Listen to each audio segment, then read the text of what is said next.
Welcome everybody to the Open Psychology Research Centre online lecture for March. Now, it's my great pleasure to have Professor Zoe Walkington, who is a central academic at the Open University and one of my very good friends. Zoe actually first started working at the Open University 21 years ago. For a short period of time when she was an associate lecturer or a tutor.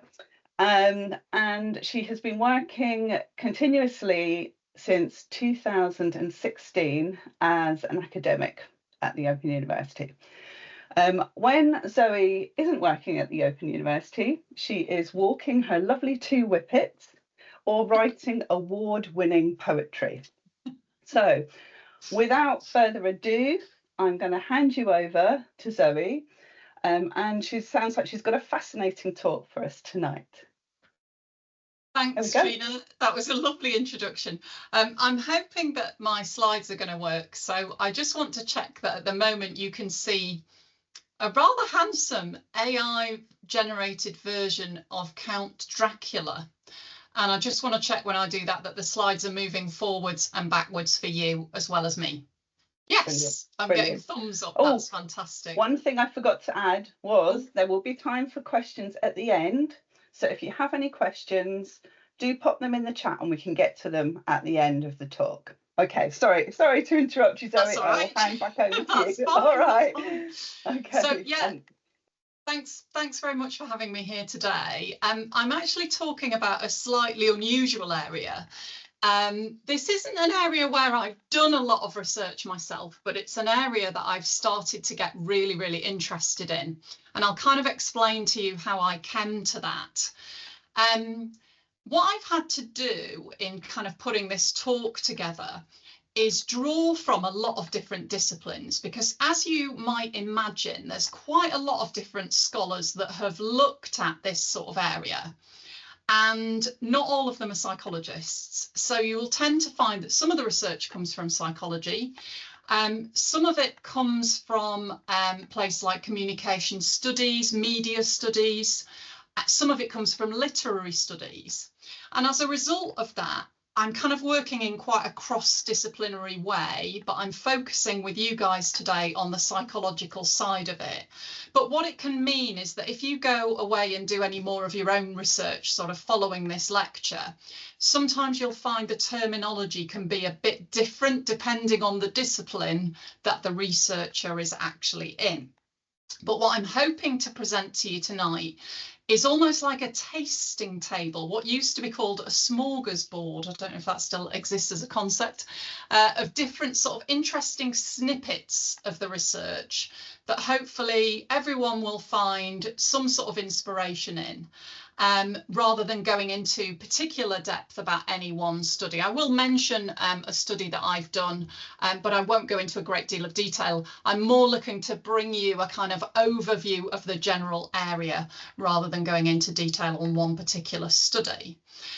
But just to mention that if there is anything that you find particularly snags your interest, I've based this lecture on a free online course that myself and some colleagues have developed, and I'll refer you to that shortly so that you can find out a little bit more information after the lecture if you're keen to do so. So if you just bear with me on a quick audience participation activity.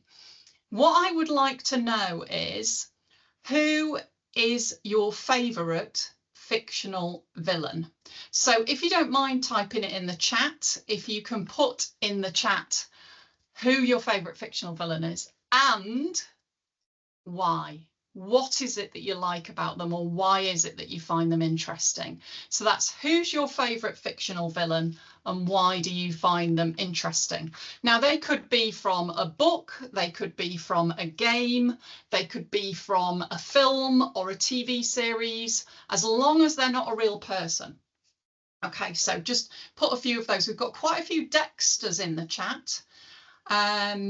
We've got Darth Vader. That's often a popular one, actually, when I ask this question. Oh, it's going so quickly. I almost, I almost can't keep up. I can't read it. My favourite fictional villain is a really easy one. Mine is Count Fosco, who is from a Victorian crime drama called The Woman in White that was written by Wilkie Collins. And Count Fosco is a kind of charming count, Italian count, who animals absolutely love. And one of the reasons I love Count Fosco is I think that's quite unusual to have a villain that even animals don't detect that he's a baddie. He's also kind of quite a lot of, he's quite a group of contradictions in how he's described. So we're told that he's really, really overweight, but that he's really light on his feet, and he's able to kind of creep around the stately homes that he gets up to mischief in without anyone hearing him. So that's kind of why I find him quite interesting. There's a few people from Harry Potter. So somebody here has mentioned Severus Snape from Harry Potter. Hannibal Lecter, yeah, that's a good example. Great. I mean, there's so many examples here. It's clear that we are big fans of villains, which is great. So just going to move on to talk about why I'm interested in this topic. So for about 20 years, I worked in what you would call the area of forensic psychology, but within that, I worked within investigative psychology. So investigative psychology really kind of focuses on policing, investigations, and those sorts of areas, rather than the rehabilitation of offenders, if that makes sense. So it's more about the investigation than it is about rehabilitation or assessment, for example. And I also, much more recently, got quite interested in creative writing and also in reading and the effect that literature can have on us. As Trina mentioned, I'm also a poet. And so I got quite interested in this area where the two things intersect, where there's kind of an intersection between interviewing and creative writing and characters. And what we basically decided to do is put together a course. We did this during lockdown, where we basically wanted to find out a little bit more about what crime writers think about creating villains. And so we've developed this course. It's called Introducing the Psychology of Our Relationships with Fictional Villains, and it's a free course. It's on OpenLearn. You can study it at any time, and I encourage you to do so. And that course focuses on both crime writers, but also our relationships with the people that they've created. And I'll give you some links to that and some other courses later on as well. But what we basically did to start this course off, and at the basis of this lecture as well, is we approached people who we knew would have villains in their novels. So we basically, Graham, who's one of the colleagues that I worked on creating the course, had contacts with a festival that is called Bloody Scotland.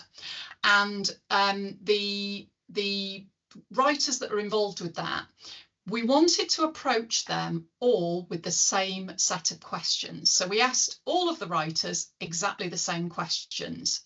They're all involved in Scottish crime writing, and from the top row, from left to right, we've got Gordon Brown, then Lynn Anderson in the middle, Val McDermott on the right-hand side, and on the bottom row, you've got Sir Ian Rankin and Craig Robertson.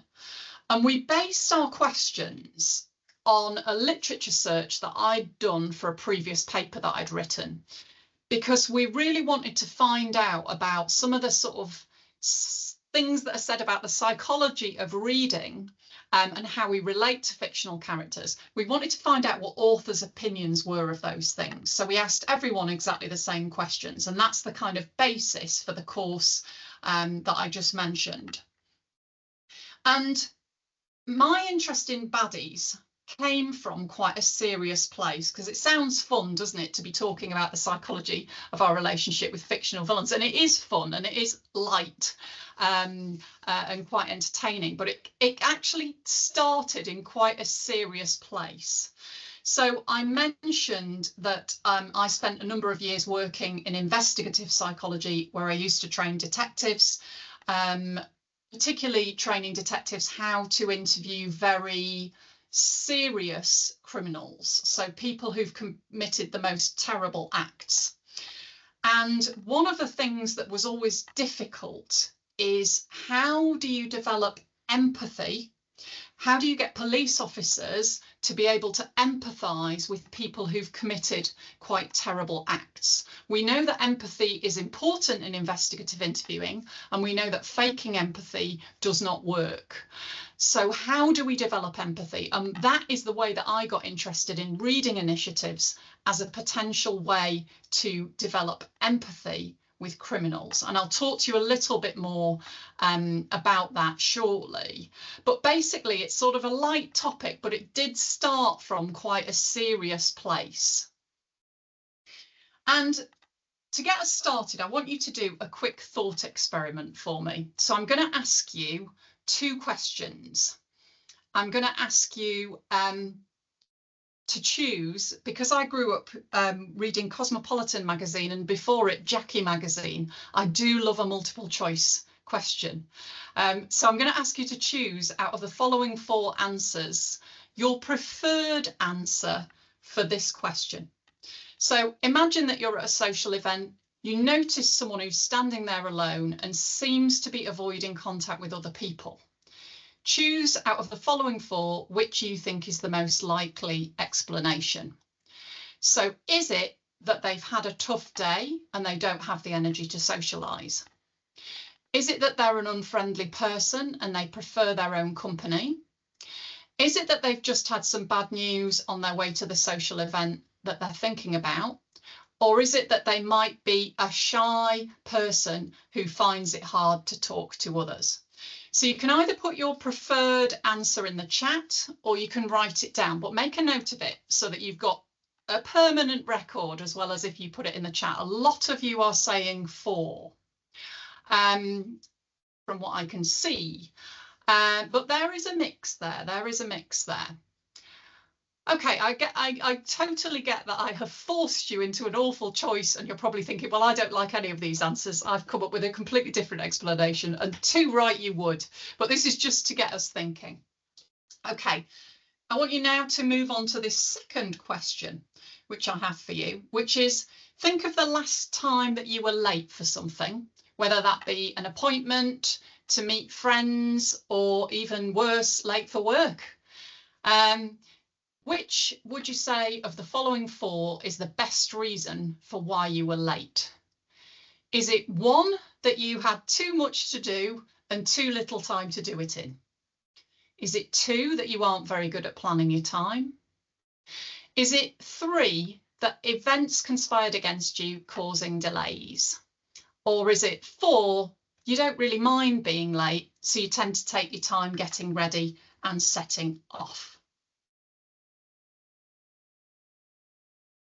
A lot of people seem to be saying 3 for that one. I'm loving this audience participation. This is great. I'm very sorry I can't see any of your faces, but I'm loving seeing these responses come in on the chat. Okay, now those of you who are psychologically trained in some way, whether you be a psychology student at the Open University or have some sort of other credentials, might be kind of second guessing me here a little bit, and you might be sort of seeing what's going on behind these questions, because you'll notice that on the left hand side the questions were about another person, and on the right hand side the questions were about you. And you might kind of be aware of the fact that psychology suggests that when you're asked about someone else's behaviour, you tend to pick the dispositional factors, the factors that are due to personality. And I think I'm right in saying that answers 2 and 4 refer to someone's disposition rather than situation in both examples. Okay. Whereas on the right hand side, you'll notice that you were being asked whether or not you were being asked about your own behaviour. And so you might have had, psychology would predict that you would tend to explain your own behaviour situationally. So it's the idea that if it's about you, you'll tend to choose a situational explanation, i.e. number 1 or 3. And if it's about someone else, you'll explain the behaviour through disposition, i.e. answers number 2 and 4. And that's a sort of prediction within psychology. I think it's called a fundamental attribution error, this idea that we tend to attribute behaviour to ourselves and to other people differently. Now, of course, there's plenty of criticism of that idea, and I think the key thing to bear in mind is we're going to adopt it fairly uncritically for the purposes of this, because all I really want you to do is to explore whether or not your own beliefs are that your actions come from dispositions or that they are responses to a particular situation. Okay, I'm seeing quite a lot in the chat that people can't see. Is everything okay? Can the majority of people see? Can you give me some thumbs up? Okay, great. Great. Okay, I just wanted to check there wasn't a wholesale problem. Okay, right. Okay, brilliant. So really what we've done there is we've had a think about whether or not we tend to think you know, how we tend to attribute behaviour and whether or not that might vary by whether or not it's our behaviour or whether or not it is someone else's behaviour. Okay, so I want to move on then to talk about character and personality, because of course, when we ask the authors about how they create villains, perhaps naively, I fully expected them to focus completely on character and disposition. But the crime writers really varied in the degree they talked about situation versus disposition. But predominantly, if you looked at their answers as a whole, they really focused on the situation. So what you'll notice here is Ian Rankin commented that he often based his criminals on real crimes, but he fictionalized the versions of doing that. So he said, the fictional crime story demands something else. It demands that the criminal be interesting and charismatic. You have to heighten reality. And he said, I think we all have the potential to be good and to be evil, or at least carry out acts of evil in human acts, given the right set of circumstances. And he said his interest is what puts people into those circumstances. Lynn Anderson likewise said, I don't normally pre-plan the villain. I come to a realization of who the villain is via the evidence of the crime.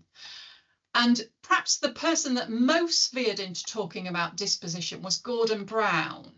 So he said, I tend to approach characters by seeing them as manipulators first and foremost. In this way, I can give them a reason to act badly, which in their head gives them motivation and justification to do what they are doing. And I think that's a really interesting quote, because he shows a strong awareness of the fact that internal justifications that criminals, like anyone else, make are absolutely critical. And in forensic psychology, those of you that have studied any forensic psychology, if you have, this kind of ties in with the idea of cognitive distortions, which are often used as an explanation for offender behaviour. And cognitive distortions are kind of biased ways of thinking in which people perhaps misread social cues in the first instance, but then kind of post hoc and after the event rationalise their behaviour in slightly biased ways as well. And of course, even within the discipline of psychology, so we had some sort of disagreement amongst the authors, although I would say that without a shadow of a doubt, they predominantly look at the situation, not the disposition.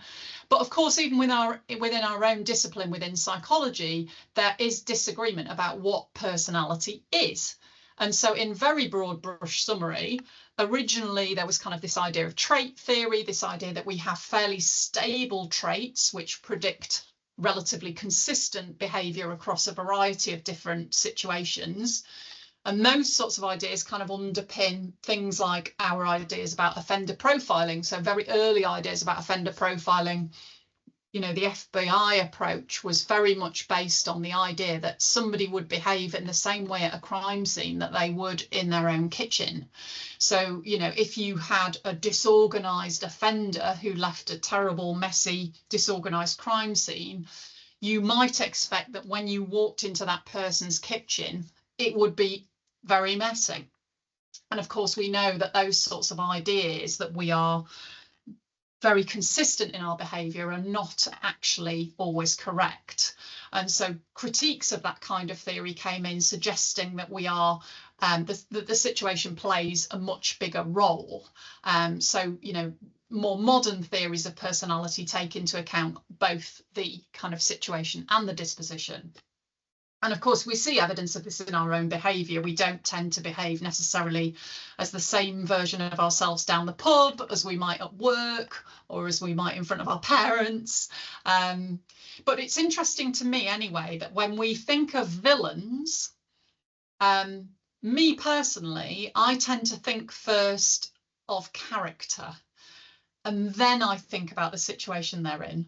Whereas the authors, and this is in part due to their training, of course, of how they learn to develop a story arc throughout a book, are very much thinking of the situation first. But it's interesting to take a look back at why you liked your villains and whether or not these reasons were dispositional or more situational. I suspect you might have come up with reasons that were more kind of dispositionally based, but you can have a look at your own answers and kind of ask yourself that question. So moving on from our kind of how crime writers develop their villains, I want to move on to the relationships that we form with fictional characters in general. So this is a great quote from Ian Rankin that is in the course. He says, "There is no doubt in my mind that my characters are more real to my readers than they are to me.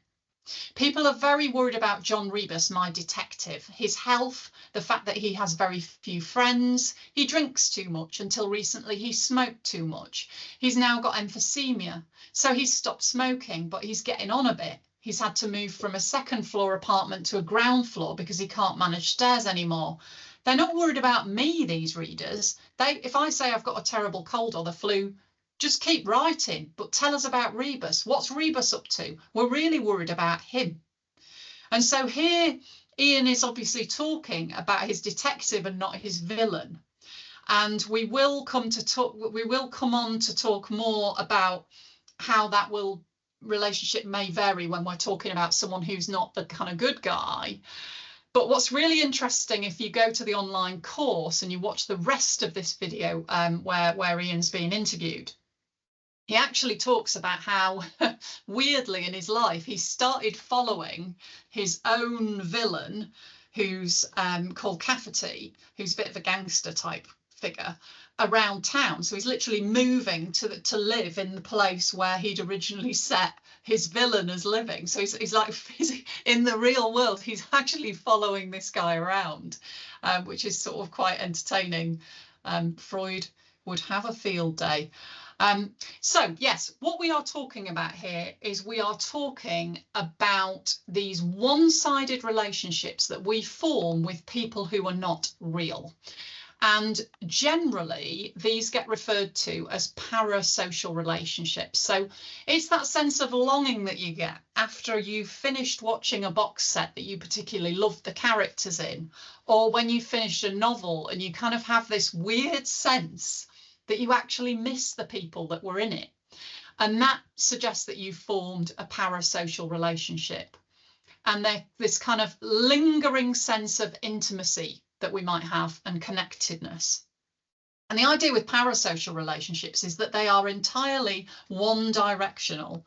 So we are forming these relationships with someone that we've never met. Now, to be clear, this can be a real person. It doesn't have to be with a fictional character. But what's interesting is in a recent meta-analysis that was done on parasocial relationships, it seems it doesn't make much difference whether or not the person is real or whether or not they are fictional on the relationship. At first, it was hypothesized that people might kind of have to make a bigger leap to make a parasocial relationship with a fictional character, as opposed to, say, Jamie Oliver or whoever it is that they're watching on the television. But it seems that there isn't that much difference. And I think that the other thing to mention about parasocial relationships is they're really good for us. So they've been found to be able to combat loneliness, improve mental health. They're often very, very important to the person that has the parasocial relationship. But to be clear as well, originally, I think parasocial relationships were seen as being perhaps something that people would form if they kind of lacked real friendships. So it was kind of a bit of a deficit model, the idea that maybe people who weren't that socially skilled or whatever formed these parasocial relationships, and that really has been disproven. There's a really good meta-analysis that I've put in the references and bibliography that you can have a look at, but that basically suggests that it's kind of it's an additional thing. It's not making up for a deficit of anything. So, you know, have all the parasocial relationships that you want and glory in them, because they seem to be quite good for you. Now, I'm just going to turn my chat back on so that, because I'm going to ask for a bit more audience participation. So I'm really interested in what you think the differences are between a real, this might sound like a ridiculous question, but between your real relationships and your parasocial relationships. So just think psychologically and kind of perhaps give me a couple of ideas of how you see the differences between real and parasocial relationships. And I'm hoping I'm going to be able to keep up with the chat. They're perfect. Yes, that is very true. Parasocial is perfect. Okay, so why is it perfect? Why is it perfect?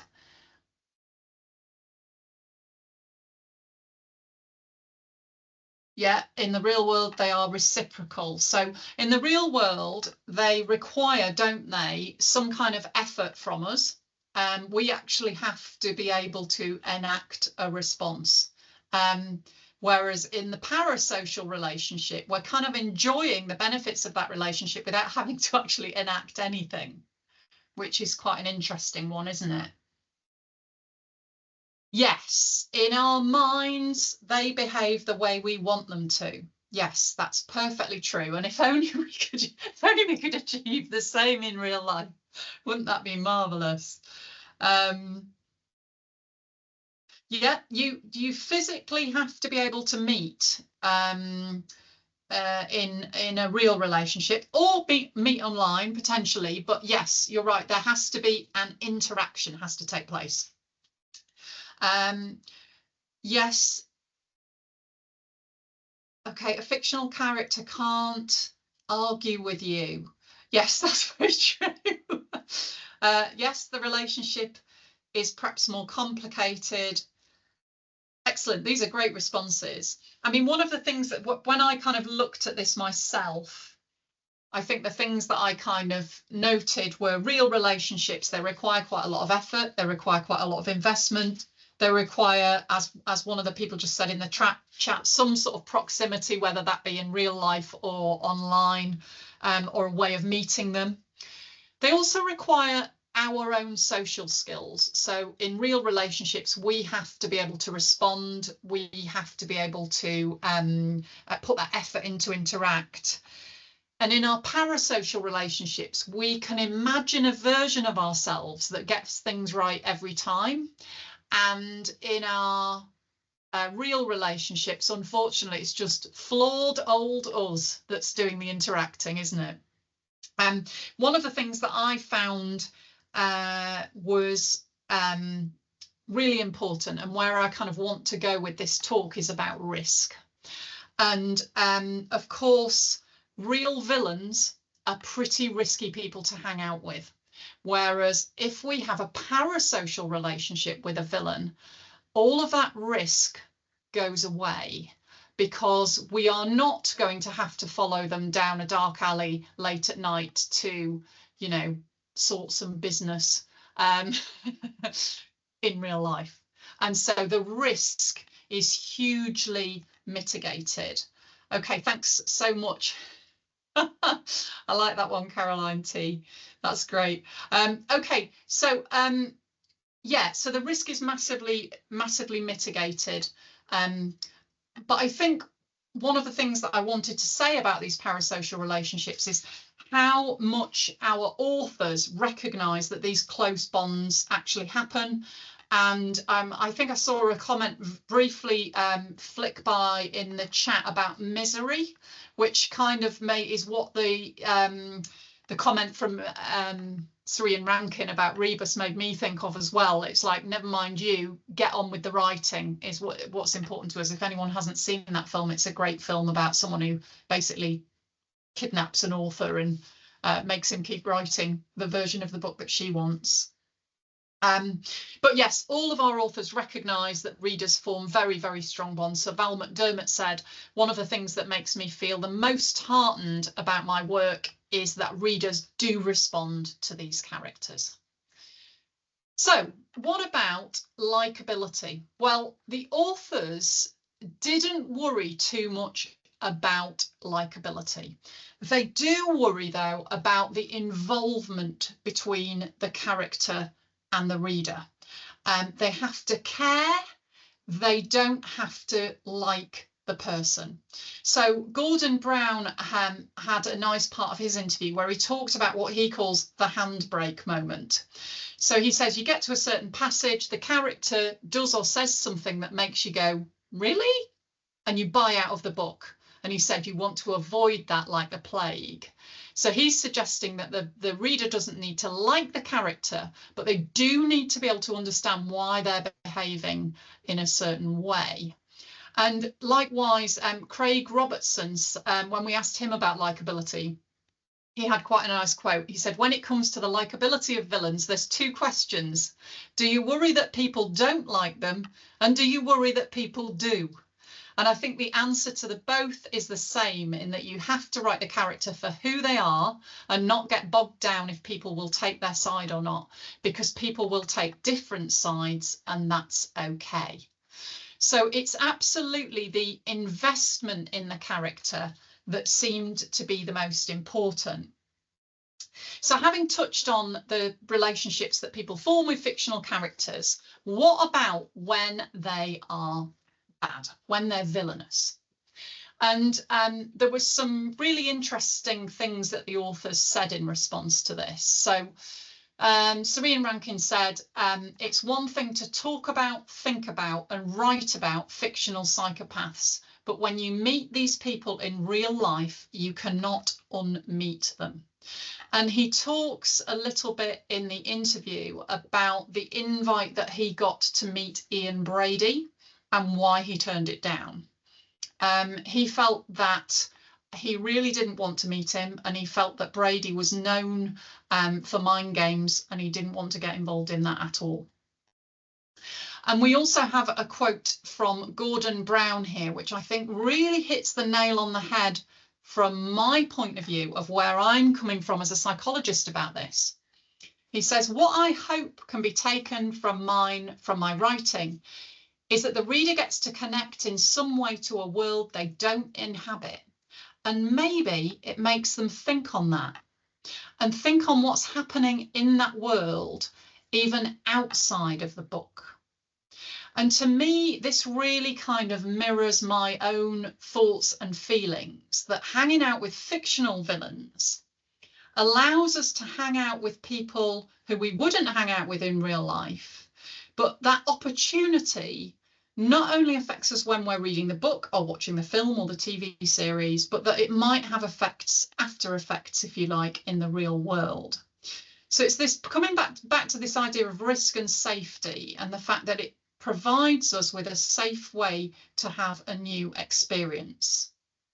And I'm just going to very quickly indulge myself by talking about a study that I did a few years ago with some colleagues when I used to work at Sheffield Hallam University, where we basically we presented students with either a couple of chapters of a novel that was about a fictional character who had a drink and drug problem, or they read a factual account with the same information in it. And we then gave them a questionnaire which took their sort of empathy levels at the time, and they were presented with a short case study about a different offender. So the different offender had similar sort of offence-related behaviour, but it was much worse. The offending was kind of much more extreme, and there was much more harm done by this character. And all of it was done whilst the person was under the influence of drink and drugs. And what we found, what we were interested to find out about was what sort of questions would they choose to ask that person, the second person who'd committed the worst crimes, if they were in a police interview with them. And we were interested in the degree to which they asked questions that were empathic, the degree to which they would select questions that were empathic. And what I mean by that, an example of an empathic question, John, I'm sure a lot of things are going round in your head today, not least how you're going to break the news of your arrest to your wife and children. But we would really appreciate you answering a few more questions for us. So empathy is that sense of putting yourself into someone else's world, not just expressing sympathy for them, but actually imagining how it might feel from their kind of worldview. And what we found was the people who read the fictional account were much more likely to kind of feel transported into the world of this offender. And those highly transported participants were more likely to select empathic questions. And so what was really important about this study and how it kind of differed from other research that was being done at the time was that we were looking at people specifically who would be seen as being culpable for their own fate. So the fact is that stories can improve our empathy even in individuals where they're seen as being guilty of that particular crime. And around this time, there was a lot of research being done into Harry Potter. There was so much research that was done into Harry Potter. But Harry Potter was a brilliant example of a world where there's a lot of marginalised groups. So you've got your wizards have got elves that are enslaved to them. You've got muggles who are non-magical people, and you've got mugbloods who have one magical and one non-magical parent.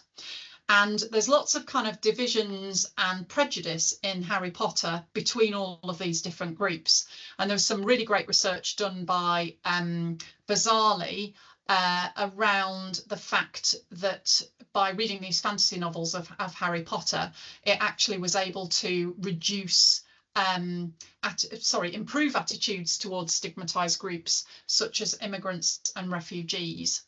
And this sort of research was being done at a similar time than I was doing my research, but I think and both showed kind of changes outside of just reading the book, if that makes sense. But what was a little bit different about what we did was we were presenting someone who was culpable for their own fate, if that makes sense.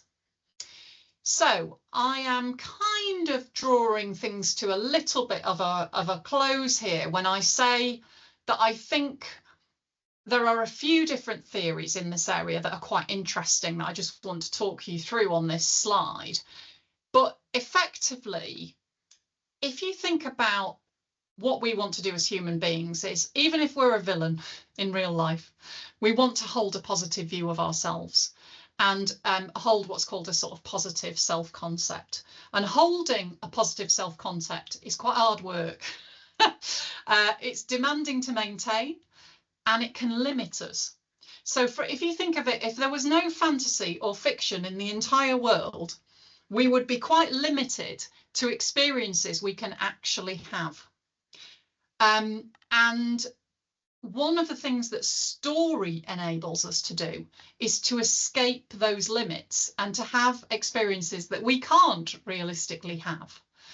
And the idea that's been proposed is that stories kind of allow us to have a holiday from ourselves. So we would reject anything that threatened our positive self-concept, including our similarity to bad other people, if it wasn't in the story world. But because it's in the story world, we can accept our similarity. So there was a nice piece of research done by Krauss and Rucker where they looked at fiction and they looked at how people chose the villains that they liked. And they actually did personality tests on these people as well. And what they found is that people like fictional villains who are similar to themselves. So you might just want to take a moment to think about who you put in the chat at the start as your preferred fictional villain, and think about whether or not there are actually any similarities between you and that person. So I'm thinking back to Count Fosco, and I'm thinking, well, we both loved animals. Count Fosco loved animals. I love animals. Animals love Count Fosco, and I like to think animals love me.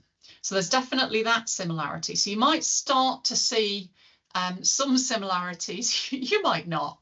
But actually, it's a nice piece of research to have a look at, is that Krauss and Rucker study, because it's quite interesting. The idea being that once we're in a fictional world, it mitigates that threat to ourselves so that we're able to enjoy our similarity. Whereas if the similarity was in the real world, we would find it repulsive.